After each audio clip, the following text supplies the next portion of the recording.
All right. So next up we have David Littercourt, as I see in his slide notes here, founder of OBS, which is an incredible tool, but with an incredibly difficult grammar rule set. Anyway, he'll be talking about Razor, a provisioning tool, and I'll leave to him to explain what it does exactly. Thanks, Walter. Thanks, everybody, for coming. As I said, I'm David. I write provisioning software. And I've been with Puppet Labs since May of last year, about 9 months now. But even though I'm pretty new to Puppet Labs, I've been in the Puppet community for much longer. I ran across Puppet pretty early on, in late 2005 or so, and did a bunch of stuff on it, pushed it into Fedora, and I've been around it one way or another for a long time. And one of the things that came out of my exposure to config management through Puppet, because I'm not a sysadmin by background, I'm a developer. One of the things came out of it was Audius, and if you modify your config files still with set, grep, and awk, stop doing that right now, and check out Audius. But this talk isn't about Audius, it's about Razor, it's about provisioning. Provisioning is one of these words that mean a lot of things to a lot of people, kind of like configuration or systems management. For purposes of this talk, what I mean when I talk about configuration, about provisioning is this sort of situation.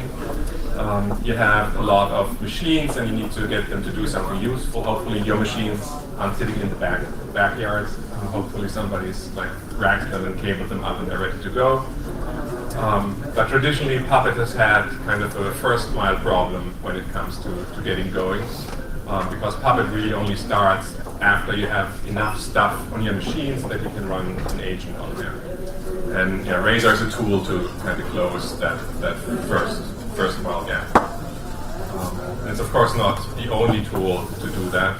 There's a ton of tools out there to help you with Pixie provisioning. There's a ton of open source tools that do it. Each of the big management packages has some provisioning functionality. And there's, of course, I'm sure everybody in here has their favorite Perl script, the 1,000-line script that does everything anybody might ever want to do with Pixie provisioning. But if you look at them, they all, they kind of fall into two piles. One of them, they do too little, and the other one, they do too much. The tools that do too little are the ones that just stop once they've installed all the packages, that end when you have a kickstart file. You have to run through a kickstart file during your install. Because you're not just installing for the hell of it, at some point you need to manage that machine too. And so the other pile, the tools that do too much, they realize that that's a problem and you need to do something to get more fine-grained management than just plonking packages down, and they throw all this config management functionality. But that's of course the wrong place for config management functionality because your provisioning tools only involved at the very first time you build your machine, but you need config management on an ongoing basis. So Razor tries to be the Goldilocks of provisioning tools. Don't do too little, don't do too much, do just the right amount.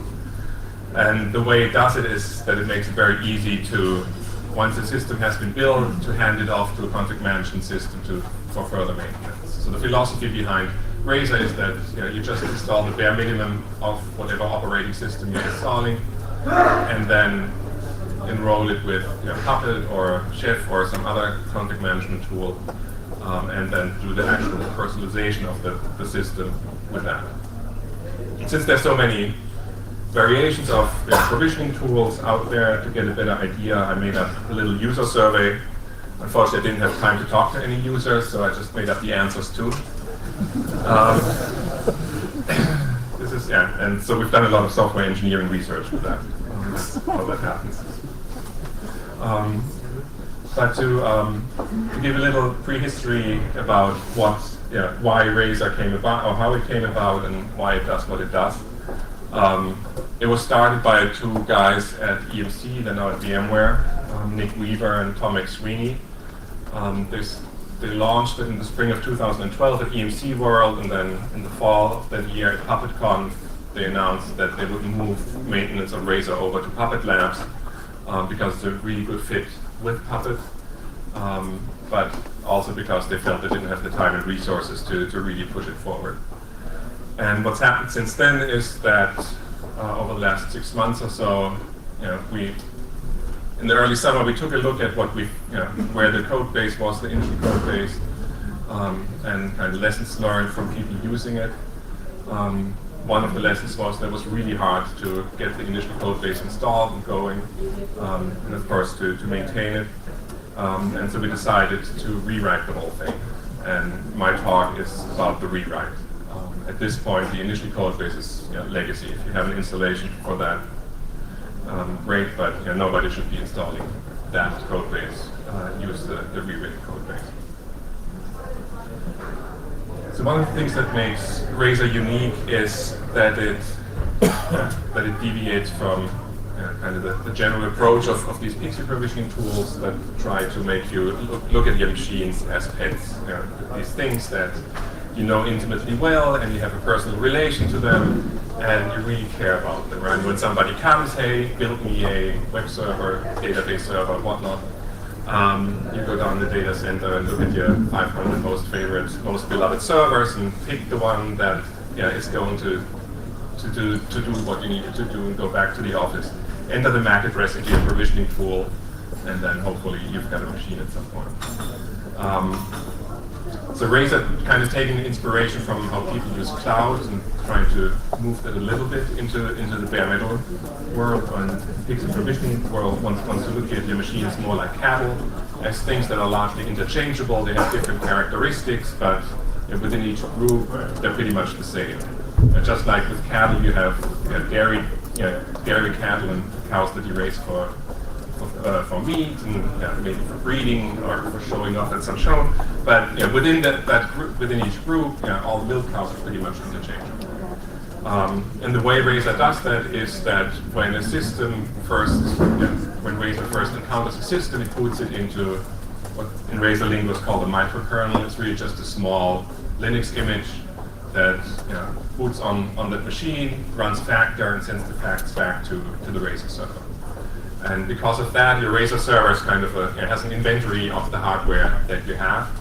And then later on, Razor decides what should go on there based on policy that you've set up. And so in your policy, you talk about what should happen with machines that have this much RAM and these many cores and whatnot.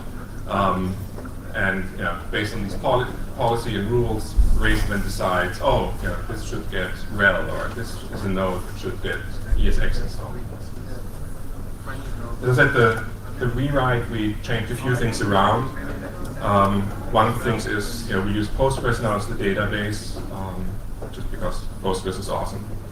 But the database with Razor is not a huge concern. We're literally storing tens of kilobytes of data for each node, so you can do the math, how many nodes you would have to have before the database gets a respectable size. We also use Sinatra. The server is written in Ruby, and we use a Ruby web framework called Sinatra. And if you haven't encountered Sinatra, you can think of Sinatra as Rails after a very, very serious diet. It's a really nice framework to write a web service. And the one thing that's probably a little unusual, so far that's pretty standard web stack. We use TalkBox, which is kind of a plugin to JBoss that turns JBoss into a Ruby app server. I don't know how many of you have deployed Ruby apps, and before you know it, a simple application consists of like 10 daemons, a web workers and some background workers and something that reads email. It's a nightmare to manage, right? Because now you get to babysit 10 different things and monitor them and all that. The nice thing about TalkBox is that it lets me as a developer do all those things, but it does it in one process. So as an admin, you're just watching this one process instead of this myriad of little things. Right, so the one thing that's missing from here, since I've been talking about PXE provisioning so much, is a little bit that you need for PXE provisioning. What about DHCP, what about TFTP? And there, Razor also deviates from a lot of the PXE provisioning tools that kind of naturally branch into managing all that for you. Razor does not do that. We don't really care what you use for the DHCP or TFTP, DNS mask, don't use DNS mask. DHCPD, what have you. All we need you to do is put 2 files onto your TFTP server, and then you set your machines execute the usual thing. But once you put those 2 files on there, one of them is the iPXE firmware, and the other one is a little script for iPXE that basically tells nodes once they come up, go and talk to this other server over here, the Razor server.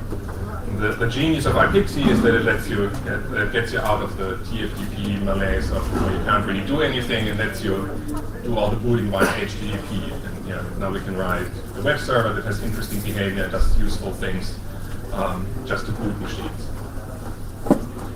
And so once you've got those 2 files set down, you don't ever have to touch them again. Everything happens on the server. And in terms of topology, Razor has really 2 APIs. One is a public API that you can think of that as the management API. That's what you use to tell the server what policy and rules and whatnot are. And then there's, on the other side, there's a kind of private API that nodes use to talk to the server while they're getting installed or while they're booting. And then private API really only comes into play for you if you decide to write your own custom installer to do useful things, because then you need to know how to get files from the server, how to tell the server to log something or things like that. The thing is that the public API, we have proper authentication around that. We use basic HTTP authentication, and we use a library called Shiro or Shiro underneath. That makes it really easy to plug it into LDAP or a bunch of other things. So the public API is pretty well secured. The private API, just by its nature, you can't really secure, because there, when a node comes up and says, "Hey, I'm a machine that looks like this," we just have to believe it as node. So on the back end, you have to secure that network by physical means, like make it its own VLAN or just completely segregated from the rest of the network. I think for people who do PXE provisioning, that's not good. How many of you actually do have to manage physical machines, PXE provisioning?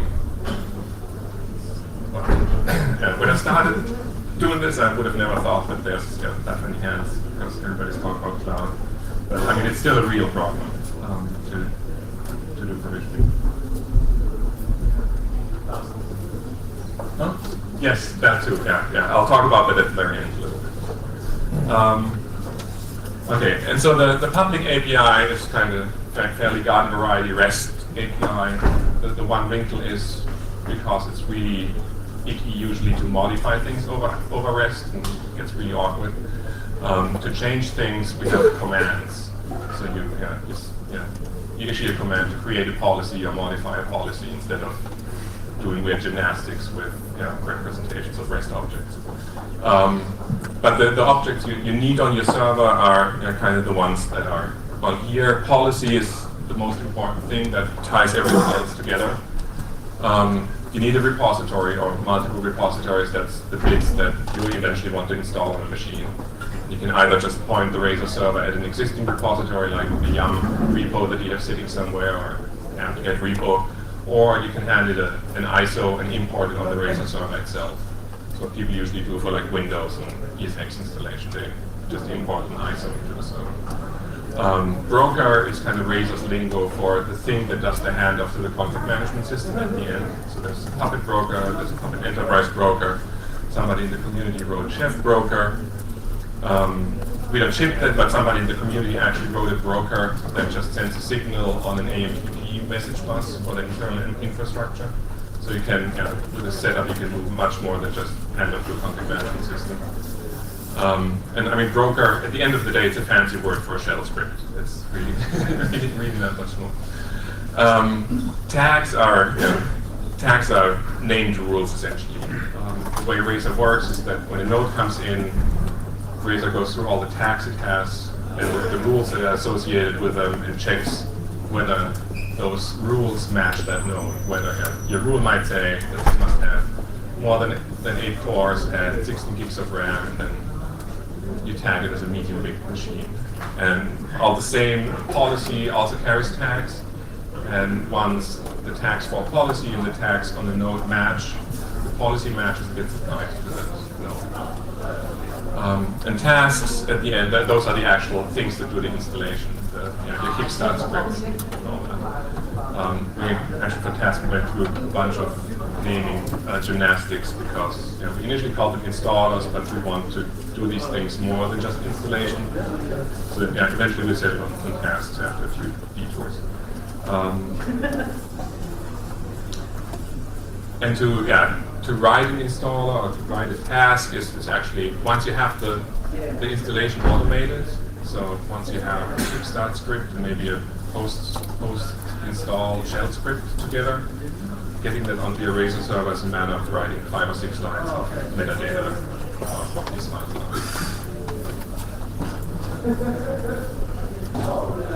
Out of the box, we have installers for these things on the right. So we have an installer for ESXi. That was one of the initial use cases that Nick and Tom had for Razor. They wanted to deploy ESXi, and that's a real joy if you haven't done that.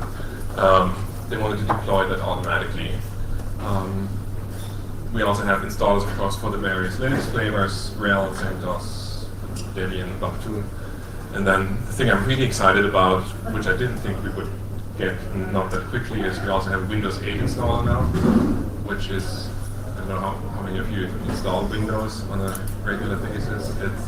It's fun. But yeah, we have, and by all accounts, I haven't tried it, but by all accounts, it actually works. And so you can use Razor to provision pretty much all the other systems you usually encounter in data center. The installer itself is kind of a linear process. You can say, the first time we boot with this installer, you do this, and that's usually you download some kernel init.rd that is actually the installer, and then the second time we boot, we do something else, and the third time, and so on, until eventually you're done installing and the thing is just set to boot locally. From then on, you have the machine in production, and it just boots locally. You could, for example, write your own installer that as the very first step does some configuration of a RAID card, right? Boot into some special image that lets you modify RAID config with whatever tools you use. And then after that, boot into the real operating system installer. It would be a pretty easy thing to change.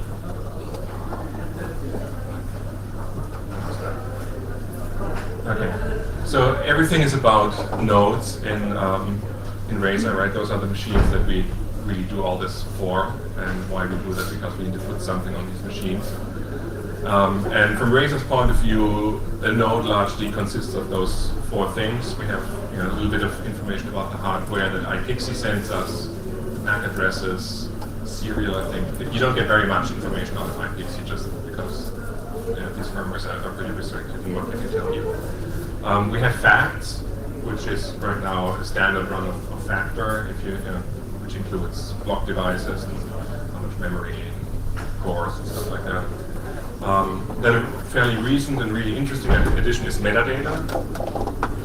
You can associate just a bunch of key value pairs with a node.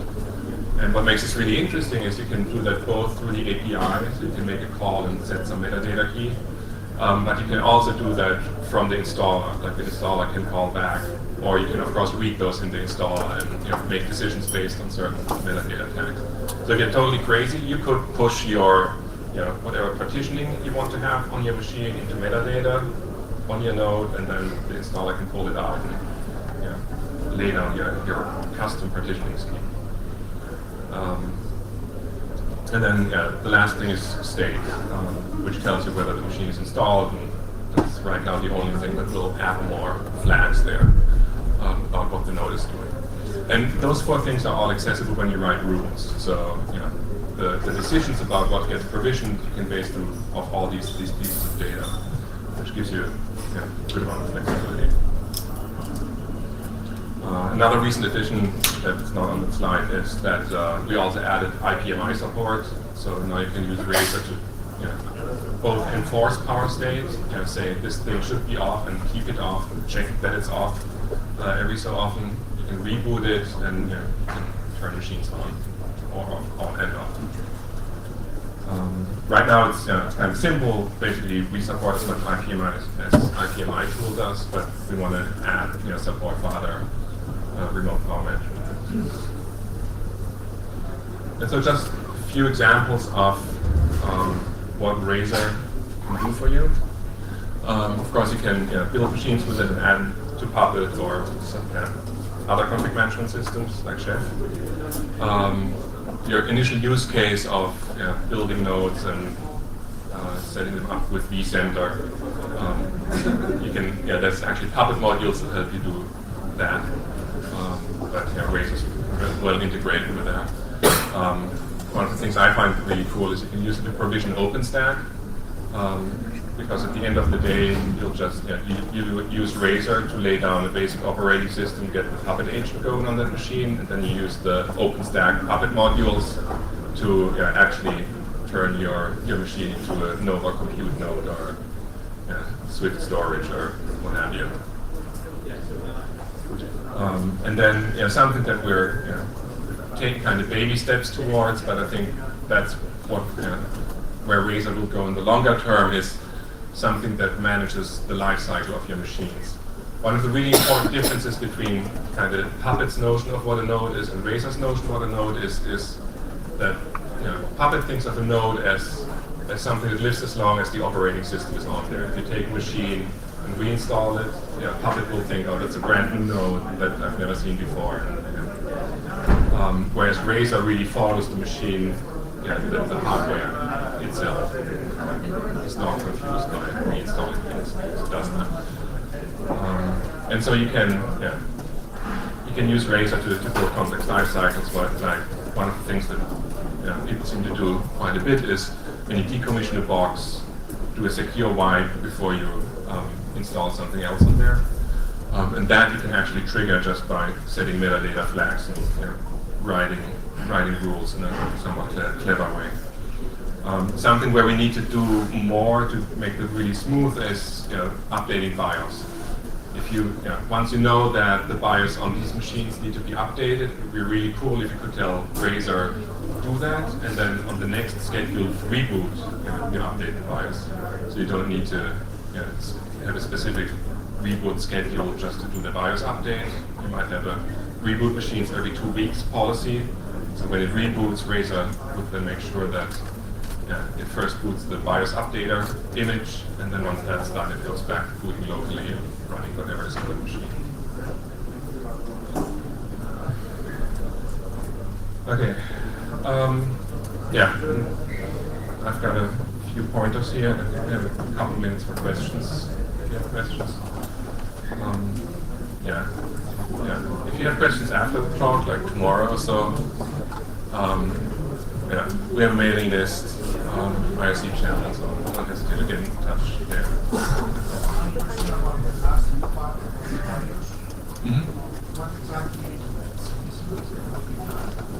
No, I mean, the thing that's kind of awkward is the flipping back and forth between doing a BIOS update and so the thing is that Razor right now, once you've run an installer against it, considers the node installed, and that keeps it from going through the policy table again.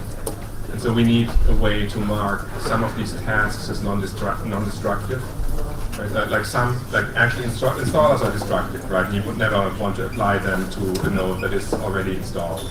But some of those things are non-destructive, like a BIOS update, and you would want to distinguish between those two and allow applying the non-destructive stuff even to nodes that are installed.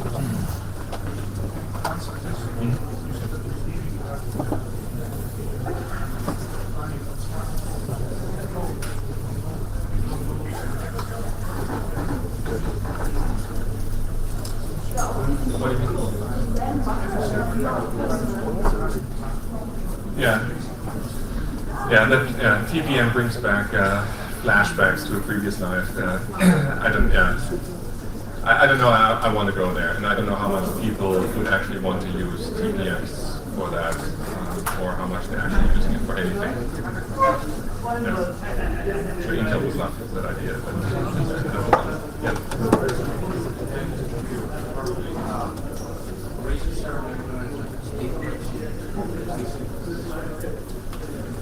Yeah, not actually. So the initial implementation had a state machine, and then when we actually looked at the installers, which in the initial thing were called models that people actually wrote, they were all linear processes. There was no real use of the state machinery. It just made things very complicated. And so one of the decisions we took with the rewrite was installs are just linear steps. You do step 1, you do step 2, you do step 3, but there's no branching and cycling and all that. But some of that we'll get back with the additional data we have about a node, and things like what I just said, that we to distinguish between an installed node and or between destructive tasks and non-destructive tasks, and allow non-destructive tasks against installed nodes. So behind that is probably implicitly a notion of life cycle of the machine, but it's not really exposed, because I think that's just too hard for people to really make use of. Yes?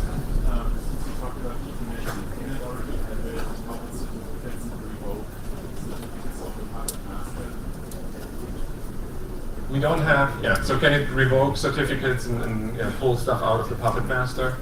Out of the box, we don't have anything for that, but it's a matter of writing a shell script that actually does that and sticking that into an installer. So it would be a pretty easy exercise to. Yes?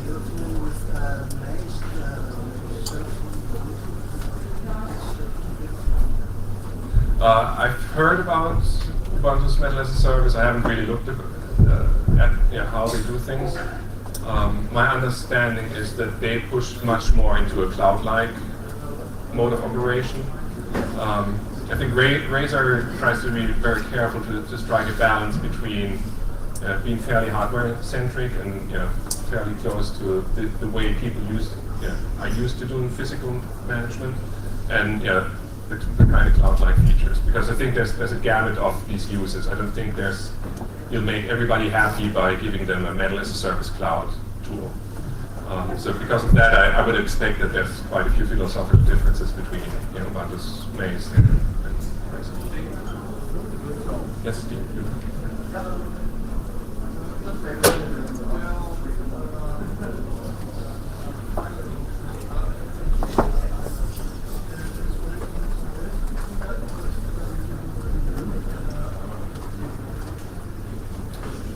Is it better to do?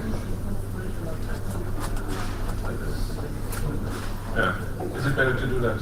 So generally, I would say whatever you can do with Puppet, do with Puppet, because Puppet is the thing that worries about the ongoing maintenance and configuration changes of your boxes, and only do the things you absolutely have to do outside of Puppet in Razer. If it's something you need to do to even get an operating system on there, you do it with Razer, and everything else you do with Puppet.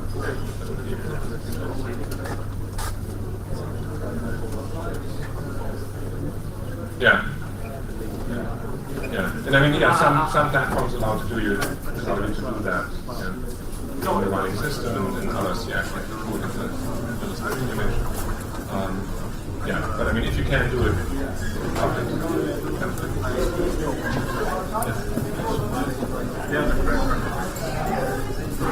I haven't thought about that.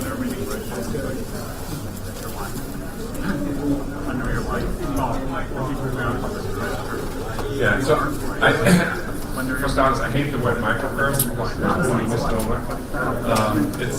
It's a small Linux image. That was another thing we changed from the initial cut, is that we moved it to Fedora. Right now we're using Fedora 19. The rationale behind that move is that we as Puppet Labs can't be in the business of hardware support. There's companies that do that, and they're way bigger than Puppet Labs.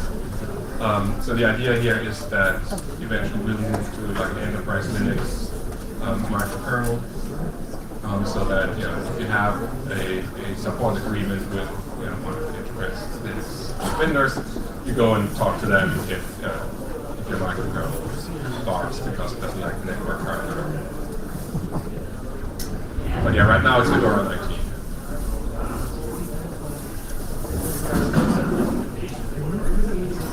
Yeah, I mean, I actually just noticed that OpenOffice very helpfully made these links pretty much illegible. The first one to the server repo is to Puppet Lab/razor-server, and that's where all the documentation lives too on the wiki for that Git repo. I try to keep everything there, and then the other repos are kind of offshoots, but all the documentation and most of the information is on that repo. Okay. Any more questions? Okay, thank you. Thanks very much.